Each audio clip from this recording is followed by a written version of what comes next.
Dito na iyong parcel. Tingnan natin kung anong itsura. Kasi ito ay in-order namin gatas. Sabi, maganda raw ito kaya masubukan.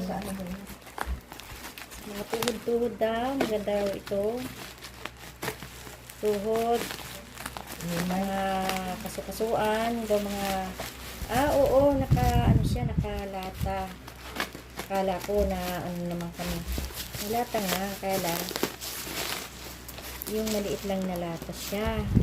Tingnan natin kung ilang ano to. Ilang grams. Napaka-importante nito. Hindi naman kami nag-order ng hindi importante. Kasi tayong katurahan. Ito siya. Ay, sorry. Buy one, take one. Maganda raw ito. Digo Sure. Pero Digo Sure. Dalawa. Thank you. Digo Sure. Digo Sure. Okay. At least ano. Tingnan natin kung ilang ano to. Kahit ako nakasalamin, hindi ko pa rin makita. Liliit na sulat. Basta alam ko ito ay 400 grams. Ito daw ay gawa sa US. Subukan kasi ito yung lagi kong Digo. Digong.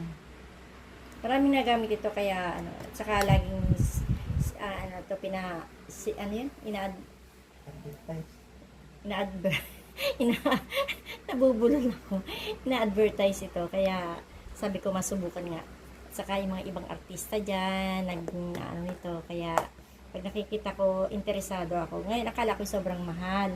Ngayon nakita ko sa Shopee, hindi naman pala mahalan at abot kamay naman ang presyo. Ayan. Sana laging meron ganito si nanay. At ako rin gagamit din ako nito.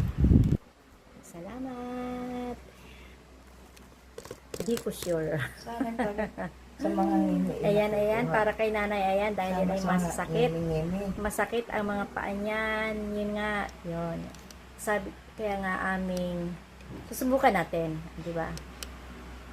Subukan natin kung talagang maganda yan. Basta, mas maganda kami dyan. Bye.